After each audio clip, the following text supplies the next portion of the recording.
కాళ్లలో నొప్పి, నరాల వాపు వంటి లక్షణాలతో బాధపడుతున్నారా? వెరికోస్ వెయిన్స్ లో అత్యాధునిక చికిత్స Avis vascular centre.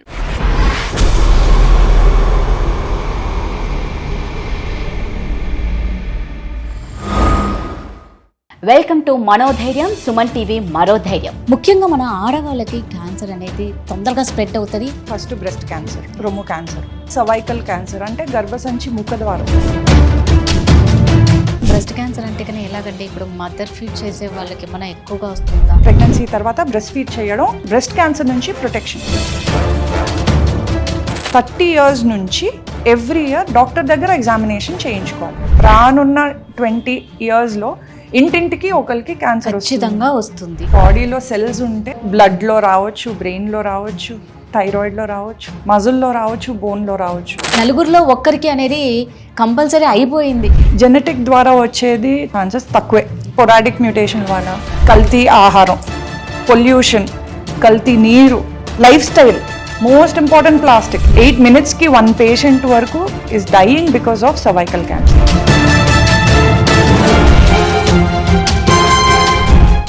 Hi viewers, India's largest digital media network Suman టీవీకి స్వాగతం. క్యాన్సర్, ఈ పదం వింటుంటేనే గుండెల్లో దడ పుడుతుంది.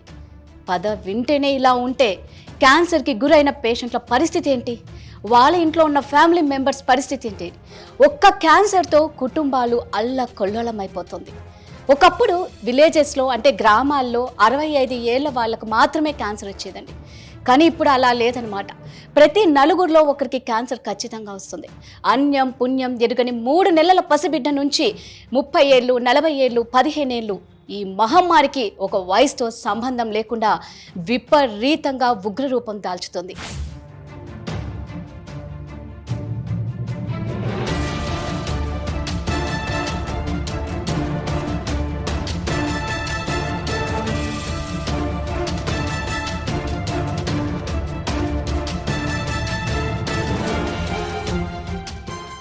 మన ఇండియాలో హైదరాబాద్ అనేది క్యాన్సర్ పేషెంట్స్కి, క్యాన్సర్ ట్రీట్మెంట్కి క్యాపిటల్ రాజధాని అయిపోయింది. ఇక వరల్డ్ వైడ్ చూసుకుంటే మన ఇండియా 2nd ప్లేస్లో ఉంది. ఫస్ట్ ప్లేస్ చైనా, తర్వాత ఇండియా, తర్వాత జపాన్ క్యాన్సర్ కేసులు ఎక్కువ ఉన్నాయన్నమాట. ఇక అదేవిధంగా ఈ క్యాన్సర్ ఉగ్రరూపం దాల్చుతుంది, ప్రతి ఒక్కరికి ఒక అవగాహన రావాలి అన్న ఒక ఉద్దేశంతోనే సుమన్ టీవీ ద్వారా మేము క్యాన్సర్ అవేర్నెస్ ప్రోగ్రామ్ ఒకటి స్టార్ట్ చేస్తున్నాం. ప్రతి వారం ఒక్కొక్క డాక్టర్తో మేము ఒక్కొక్క అవగాహన కార్యక్రమాన్ని చేపడతాము. సో దాని గురించే ఈ వారం మన దగ్గరికి వచ్చారు అశ్విన్స్ హాస్పిటల్ గైనిక్ ఆంకాలజిస్ట్ రమణి గారు ఉన్నారు. సో గైనిక్ ప్రాబ్లమ్స్, అసలు క్యాన్సర్ గైనిక్గా ఎలా రిలేటెడ్, ఎలా వస్తుంది, ఎలాంటి స్క్రీన్ టెస్ట్లు చేయించుకోవాలి, రాకుండా ఎలాంటి జాగ్రత్తలు పడాలి, సో ఇలాంటి విషయాలని వారితో మాట్లాడతాం. నమస్తే అండి. హలో రమణి గారు, మీరు ఒక గైనిక్ ఆంకాలజిస్ట్ కాబట్టి ఆల్రెడీ మీరు చాలా కేసెస్ చూసింటారు, క్యాన్సర్ కేసెస్. ముఖ్యంగా మన ఆడవాళ్ళకి గైనిక్ ప్రాబ్లమ్స్ వేటి వల్ల ఏ ఆర్గాన్కి క్యాన్సర్ అనేది తొందరగా స్ప్రెడ్ అవుతుంది, డేంజర్ ఏదంటారు? అంటే ఇప్పుడు ఆడవాళ్ళల్లో కామన్గా చూసే క్యాన్సర్లు మనం ఫస్ట్ బ్రెస్ట్ క్యాన్సర్, రొమ్ము క్యాన్సర్, దాని తర్వాత సర్వైకల్ క్యాన్సర్ అంటే గర్భసంచి ముఖద్వారం, గర్భసంచి ఎంట్రన్స్కి వచ్చే క్యాన్సర్ని సర్వైకల్ క్యాన్సర్ అంటారు. అది కాకుండా ఇంకా లెస్ కామన్ ఏంటంటే ఒవేరియన్ క్యాన్సర్లు అంటే అండాశయాలకి వచ్చే క్యాన్సర్లు, గర్భసంచికి వచ్చే క్యాన్సర్, యూట్రైన్ క్యాన్సర్స్ అంటారు. అది కాకుండా ఇంకా చాలా రేర్గా ఉండేది వల్వార్ క్యాన్సర్, వజైనల్ క్యాన్సర్, ఇవన్నీ కూడా చూస్తూ ఉంటాం. రమణి గారు, మామూలుగా మనం చూసుకుంటే ఒక 1,00,000 మందిలో 26 మందికి బ్రెస్ట్ క్యాన్సర్ వస్తే అందులో 13 మంది చనిపోతున్నారు అనేది మనం బాగా వింటూ ఉన్నాం. అంటే నిజంగా బ్రెస్ట్ క్యాన్సర్ కదా, ఏం భయపడిన అవసరం లేదు అని అంటూ ఉంటారు. అది ఎంతవరకు మనం అంటే కేర్లెస్ చేస్తే మళ్ళీ మిగిలిన ఆర్గాన్స్ మీద ఎఫెక్ట్ చూపించవచ్చు కదా? క్యాన్సర్ అనేది ఎర్లీ స్టేజ్ నుంచి చిన్నగా ఉండి స్లోగా పెద్దదవుతుంది. ఎర్లీ స్టేజ్లో మనం కనుక్కుంటే దానికి ట్రీట్మెంట్, ప్రోగ్నోసిస్ అంటారు, అది చాలా బాగుంటుంది. లేట్ స్టేజెస్లో లైఫ్ తగ్గిపోతూ ఉంటుంది. ఓకే. సో లేట్ స్టేజెస్లో డిటెక్ట్ అయిన వాళ్ళకి మీరు చెప్పినట్టు వాళ్ళకి డెత్ ఛాన్సెస్ ఎక్కువ ఉంటాయి. అదే ఎర్లీ స్టేజెస్లో ట్రీట్మెంట్ చాలా బాగుంటుంది, క్యూర్ రేట్ చాలా ఎక్కువ. అయితే ఇప్పుడు మామూలుగా మనం బ్రెస్ట్ క్యాన్సర్ అంటే కానీ ఎలాగంటే ఇప్పుడు మదర్ ఫీడ్ చేసే వాళ్ళకి ఏమైనా ఎక్కువగా వస్తుందా, అంటే ఎలా జాగ్రత్తలు పడాలి? అంటే మామూలుగా గడ్డలు ఫామ్ అవుతూ ఉంటాయి, దాన్ని కేర్లెస్ చేయకండి, అది క్యాన్సర్ గడ్డేమో అనే అపోహలు కూడా చాలా మంది ఉంటారు. అవును, మీరు అన్నది టోటల్గా రాంగ్ అండి. Okay. So breast feeding actually cancer నుంచి ప్రొటెక్ట్ చేస్తుంది. So minimum 1 year breast feed చేస్తే క్యాన్సర్ వచ్చే అవకాశాలు కొంచెం తగ్గుతాయి. డెఫినెట్గా ప్రతి మదరు ప్రెగ్నెన్సీ తర్వాత బ్రెస్ట్ ఫీడ్ చేయడం బ్రెస్ట్ క్యాన్సర్ నుంచి ప్రొటెక్షన్. అలాగే ఇప్పుడు రిస్క్ ఫ్యాక్టర్స్ అంటే ఇవి ఉంటే క్యాన్సర్ వచ్చే ఛాన్సెస్ ఎక్కువ అనేది ఏంటి, 2 types అండి. అందులో రిస్క్ ఫ్యాక్టర్స్ అంటారు దాన్ని. అది మోడిఫైయబుల్ అంటే మనం మార్చుకోవచ్చు, మన చేతుల్లో ఉంది. అది ఏంటి, ఒబేసిటీ. సో మనం వెయిట్ కంట్రోల్లో పెట్టుకుంటే కొంచెం ఛాన్సెస్ తగ్గుతాయి. Okay. Next alcohol again risk పెంచుతుంది. సో ఆల్కహాల్ తీసుకోకుండా, మళ్ళీ ఇంకా ఈ కాంట్రసెప్టివ్ పిల్స్ అంటారు, హార్మోనిక్ టాబ్లెట్స్ మనం రెగ్యులర్గా తీసుకుంటాం కదా పీరియడ్స్ రెగ్యులర్గా రావడానికి. అండ్ ఇంకోటి మెనోపాజ్ అయ్యాక హార్మోన్ రిప్లేస్మెంట్ థెరపీ అంటారు, అవి కూడా హార్మోనల్ పిల్స్. సో ఈ టాబ్లెట్స్ తీసుకోవడం వల్ల బ్రెస్ట్ క్యాన్సర్ ఛాన్సెస్ ఎక్కువ అవుతాయి. ఓకే. సో ఇవి మనం మార్చుకోవచ్చు, ఇవి మనం తగ్గించుకుంటే మనకి బ్రెస్ట్ క్యాన్సర్ వచ్చే ఛాన్సెస్ తగ్గుతుంది. అలాగే బ్రెస్ట్ ఫీడింగ్ ఇస్తే కూడా తగ్గుతుంది. సర్వైకల్ క్యాన్సర్ గురించి మనం మాట్లాడుకుంటే, సో ఈ breast cancer percentage, cervical cancer percentage ఎలా ఉంటుందండి? ఎక్కువ దేని మీద ఎఫెక్ట్ చూపిస్తుంది? వరల్డ్ వైడ్ కానీ ఇండియాలో కానీ మేజర్గా బ్రెస్ట్ క్యాన్సర్స్ దగ్గర సుమారుగా 30% వరకు బ్రెస్ట్ క్యాన్సర్స్. ఓకే. దాని తర్వాత ఇండియాలో second common is cervical cancer. World wide cervical cancer ఇంకా తర్వాత వస్తుంది, కానీ ఇండియాలో second common is cervical cancer. So వీటిని ఎలా ఫస్ట్ టైం మనం ఐడెంటిఫై చేయాలి? ఫస్ట్ మన దగ్గర ఉన్న ప్రాబ్లం ఏంటంటే అవేర్నెస్ చాలా తక్కువ ఉంది. అవును. మన బ్రెస్ట్ క్యాన్సర్ తీసుకోండి, బ్రెస్ట్కి సంబంధించి కానీ యూట్రస్కి సంబంధించి కానీ మనం అక్కడ దాకా పోకుండా ఎలాంటి జాగ్రత్తలు తీసుకోవాలి? ఇప్పుడు మనం మేజర్గా 2 ఇవి బ్రెస్ట్ సర్వైకల్ క్యాన్సర్స్ 2 చాలా కామన్ కాబట్టి ఈ 2 మనం ఎర్లీగా డిటెక్ట్ చేయగలిగితే దానికి నెక్స్ట్ సర్వైవల్ చాలా ఇంప్రూవ్ చేయొచ్చు. అండ్ మన అదృష్టం ఏంటంటే ఈ 2 ఎర్లీగా డిటెక్ట్ చేసుకునే అవకాశం ఉంది. ఇది బ్రెస్ట్ అండ్ సర్వైకల్ క్యాన్సర్ 2 ఎర్లీగా డిటెక్ట్ చేసుకునే అవకాశం ఉంది. ఏంటి, బ్రెస్ట్ క్యాన్సర్కి ఫస్ట్ ఎవ్రీ ఉమెన్ ఏ ఏజ్ అయినా కానీ బ్రెస్ట్ సెల్ఫ్ ఎగ్జామినేషన్ చేసుకోవాలి. యూజువల్గా నెలకు ఒకసారి చేసుకుంటా ఉంటే ఏమన్నా చిన్న రొమ్ములో గడ్డలు కానీ లేకపోతే ఏమన్నా change size, shape, colour or appearance, అంటే ఇప్పుడు ఆరెంజ్ పీల్ అపియరెన్స్, ఆరెంజ్కి చిన్న చిన్న గుంతల్లా ఉంటాయి. సో అలాంటివి ఏమన్నా ఉన్నా కానీ అవి చేంజెస్ మనం తెలుసుకుంటే ఎర్లీగా మనం డాక్టర్ దగ్గరికి అప్రోచ్ అయ్యి దాన్ని ఎందుకు వచ్చింది, అన్ని బ్రెస్ట్ క్యాన్సర్స్ అవ్వకపోవచ్చు, but whatever it is మనం ముందే డిటెక్ట్ చేసుకొని ముందే మనం డాక్టర్ దగ్గరికి వెళ్తాం. అది first thing, breast self examination. Next 30 years నుంచి ఎవ్రీ ఇయర్ డాక్టర్ దగ్గర ఎగ్జామినేషన్ చేయించుకోవాలి. మనం ఎంత గుడ్ అన్నా కానీ డాక్టర్ ఇస్ అ స్పెషలిస్ట్, వాళ్ళు డిటెక్ట్ చేసేది ఇంకా బెటర్గా ఉంటుంది. థర్డ్ థింగ్ ఇస్ 40 years తర్వాత ఎవ్రీ ఇయర్ మ్యామోగ్రఫీ, అది రొమ్ము స్కాన్ చేస్తారు. ఏమన్నా మనం కనిపెట్టలేనివి కొంచెం ఎర్లీగా ఇంకా ఇయర్లీ మ్యామోగ్రఫీ చేసుకుంటా ఉంటే అది మనకి స్క్రీనింగ్ లాగా హెల్ప్ అవుతుంది. ఇయర్లీ వన్స్ మ్యామోగ్రఫీ చేయించుకొని మాకు లేదు అన్న ధైర్యం కాదు. నెక్స్ట్ మీరు అన్నట్టు ఏంటంటే మళ్ళీ సెల్ఫ్ ఎగ్జామినేషన్ అనేది చాలా ఇంపార్టెంట్, మంత్లీ చేసుకోవాలి, అది చాలా ఇంపార్టెంట్. మ్యామోగ్రఫీ ఎంత ఇంపార్టెంట్, ఇది చేయించుకుంటే అంటే ఒక్కొక్కసారి మ్యామోగ్రఫీ చేయించుకున్న తర్వాత 3 monthsకి క్యాన్సర్ బయటపడవచ్చు. అవును, ఇది మీరు రెగ్యులర్గా చెక్ చేసుకుంటే మీకు తేడా తెలుస్తుంది, కొత్తగా అపియర్ అయ్యింది మీకు తెలుస్తుంది. నెక్స్ట్ సర్వైకల్ క్యాన్సర్కి ఎలాంటి? So cervical cancer again 30 years నుంచి మనకి cervical cancer 97% of the time is caused by a virus వల్ల కాజ్ అవుతుంది. ఓకే, ఆ వైరస్ వల్ల కాజ్ అవుతుంది కాబట్టి మనకి screening test is available. Pap smear మీరు వినే ఉంటారు. ప్యాప్స్మియర్ ఏంటంటే ఆ గర్భసంచి మూతి నుంచి చిన్న వాట్ ఎవర్ సెల్స్ తీసుకొని అది టెస్ట్ చేస్తాం. సో అందులో ఈ వైరస్ ఉందా ఆర్ సెల్స్ అబ్నార్మల్గా ఉన్నాయా అనేది చెక్ చేసుకోవచ్చు. 30 years నుంచి ఇఫ్ యూ గెట్ 2 చేయించుకుంటే HPV DNA టెస్టింగ్ అంటారు, అది మన చేయించుకుంటే జస్ట్ ఎవ్రీ 5 years చేయించుకుంటే సరిపోతుంది. Okay, every 5 years. Yes. Brain already మనకు చెప్తుంది చిన్న చిన్న సింటమ్స్తో, బట్ అవి మనం చిన్నవి కదా అని కేర్లెస్ చేసుకొని టెస్ట్లకు పోయినప్పుడు డాక్టర్ క్యాన్సర్ అంటే ఏ మాటలు రావు మనకి. అవును. ఇప్పుడు సర్వైకల్ క్యాన్సర్ సిమ్టమ్స్ మనం ఫస్టే ఐడెంటిఫై చేయొచ్చు. సర్వైకల్ క్యాన్సర్కి ఏంటంటే ఫస్ట్ వైట్ డిశ్చార్జ్ ఉండొచ్చు, ఓకే, ఫౌల్ స్మెల్లింగ్ అంటే వాసన వచ్చే వైట్ డిశ్చార్జ్ ఉండొచ్చు, అండ్ నెలసరికి మధ్యలో బ్లీడింగ్ అవ్వడం, స్పాటింగ్ అవ్వడం, ఓకే, పొత్తు కడుపు నొప్పి ఉండడం, ఓకే, లేకపోతే పీరియడ్ టైంలో బ్లీడింగ్ కొంచెం ఎక్కువ అవ్వడం, మెనోపాజ్ ఋతుస్రావం ఆగిపోయాక బ్లీడింగ్ రావడం, స్పాటింగ్ రావడం, ఇవన్నీ కొంచెం ఎర్లీ స్టేజ్లో కనిపిస్తే కొంచెం లేట్ స్టేజ్ అయ్యేసరికి యూరినేషన్లో ప్రాబ్లం రావడం, యూరిన్ ఆగిపోవడం, లేకపోతే రెక్టమ్కి కూడా స్ప్రెడ్ అయితే మళ్ళీ మోషన్ ఆగిపోవడం. సో ఇవన్నీ లేట్ స్టేజెస్లో వచ్చేవి. ఏమన్నా అబ్నార్మల్గా బ్లీడింగ్ అయినా, వాసన వచ్చేదన్నా, బ్రౌన్ డిశ్చార్జ్ కానీ ఇవన్నీ ఏమన్నా ఉంటే కొంచెం వెళ్ళి గైనకాలజిస్ట్ దగ్గర చెక్ చేయించుకుంటే బెటర్. గైనిక్ ఆంకాలజిస్ట్గా మన బాడీలో ఏ ఏ పార్ట్స్కి క్యాన్సర్ వస్తుంది, మనం దాన్ని ఆల్మోస్ట్ ఏ పార్ట్ కన్నా క్యాన్సర్ రావచ్చండి. బాడీలో సెల్స్ ఉంటే బ్లడ్లో రావచ్చు, బ్రెయిన్లో రావచ్చు, థైరాయిడ్లో రావచ్చు, మజిల్లో రావచ్చు, బోన్లో రావచ్చు. ఎలా అయిపోయిందంటే ఆడుతూ పాడుతూ చలాకీగా ఉన్న వాళ్ళకు ఒక్కసారి క్యాన్సర్ అని తెలిస్తే నిజంగా ఫ్యామిలీ అంతా అల్లకొల్లోలం అయిపోతూ ఉందన్నమాట. చాలా బిట్టర్ డయాగ్నోసిస్ అండి, చాలా కష్టమైన డయాగ్నోసిస్. పేషెంట్ యాక్సెప్ట్ చేయడానికి, ఫ్యామిలీ యాక్సెప్ట్ చేయడం చాలా డిఫికల్ట్ నిజంగా. మన దురదృష్టం ఏంటంటే ఈ క్యాన్సర్ ఇన్సిడెన్స్ చాలా పెరిగిపోతూ ఉంది. ఒక 10-20 years బ్యాక్ అసలు ఇట్ వాజ్ హాఫే, లైక్ మొత్తం ఊర్లో ఒకరికో ఇద్దరికో ఉండేది. ఇప్పుడు 2-3 ఇళ్ళకి కలిపి ఒకరికో ఇద్దరికో.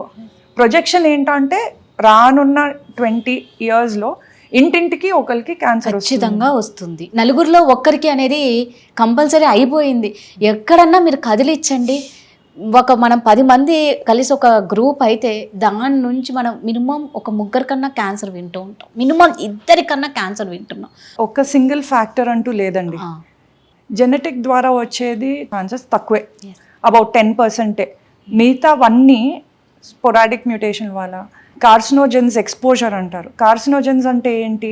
రకరకాలు అన్హెల్దీ ప్రోడక్ట్స్. ఇప్పుడు మనం కల్తీ ఆహారం, పొల్యూషన్, కల్తీ నీరు, బయట ఫుడ్, అందరం బయటే ఫుడ్ తింటున్నాం. అండ్ లైఫ్ స్టైల్ అంతా సెడెంటరీ లైఫ్ స్టైల్. ఎవరు ఒళ్ళు చెమటలు పట్టేలాగా ఎవరు పని చేయట్లేదు. అందరూ ఏసీస్, ఎనీ టైం ఏసీస్లోనే, చెమటలు అంటూ పట్టట్లేదు. సో లైఫ్ స్టైల్, మనం exposure to carcinogens. Most important plastic touch చేయందే మన నోట్లోకి ఏది వెళ్ళదు. ఆఖరికి వెజిటబుల్స్ కూడా ఫ్రెష్ వెజిటబుల్స్ అనుకుంటాం, పెస్టిసైడ్స్ కూడా మేజర్ పార్ట్.